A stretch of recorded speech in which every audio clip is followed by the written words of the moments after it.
అందరికీ నమస్కారం. ఇక్కడ విచ్చేసినటువంటి అతిరథ మహారాజుల లీడర్లు, పెద్ద పెద్ద లీడర్, అలాగే దళిత సంబంధించినటువంటి సంఘాల వివిధ నాయకులకు అందరికీ ధన్యవాదాలు.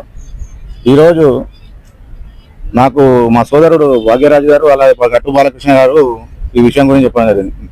నేను కాంగ్రెస్ పార్టీ ఎస్ఎస్ఎల్ చైర్మన్ ఇక్కడ బడంగపేట కార్పొరేషన్ సంబంధించి.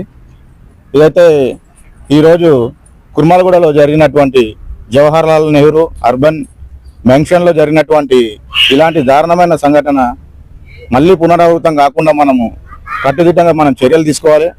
ఏదైతే ఇంత అమానుషంగా రాత్రి 2 గంటల రాత్రి టెర్రరిస్టులను అరెస్ట్ చేసినట్టు వచ్చి బాబాసాహెబ్ అంబేద్కర్ విగ్రహాన్ని ఎలాంటి వారంటీ లేకుండా వచ్చి ఇంట్లోకి వచ్చి మరి 2 గంటల రాత్రి 20 మంది పోలీసులతో వచ్చి ఈ యొక్క విగ్రహాన్ని తీసుకెళ్లడం ఎంతవరకు న్యాయమని పోలీసు వాళ్ళని నేను అడుగుతున్నాము. మీకు ఎవరు కంప్లైంట్ ఇచ్చారు? కంప్లైంట్ ఇచ్చినారైతే కంప్లైంట్ గా మీరు పెట్టండి, పబ్లిక్ లో పెట్టండి. ఇలాంటి ఇక పెట్టొద్దు, లేదంటే జాగా సెర్చ్ చేయండి. జాగా ఆల్రెడీ 2023 నుండి వాళ్ళు సంగం మహేష్ గారు ఆల్రెడీ అందరినీ రిక్వెస్ట్ చేసిండు. కలెక్టర్ ఆఫీస్ లో కానీ, ఎంఆర్ఓ ఆఫీస్ కానీ అందరికి ఇచ్చిండు.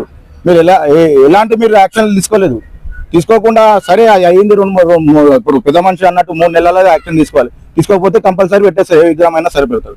మీరు అలాంటివి చేయకుండా మీరు రాత్రి 2 గంటల రాత్రి వచ్చి ఆ ఇంట్లోకి దూరబడి, అసలు ఒక మహిళలే ఉండొచ్చు, ఇంకా అది గరీబులు ఉన్నటువంటి ఏరియా, అది ఎలాంటి సెక్యూరిటీ లేని ఏరియా. మీరు ఎట్లా వచ్చి ఇలాంటి 2 గంటల రాత్రి వచ్చి ఎట్లా తీసుకెళ్తారు? ఇది దాన్ని మళ్ళీ పునరావృతంగా ఖచ్చితంగా మేము యాక్షన్ తీసుకుంటాము.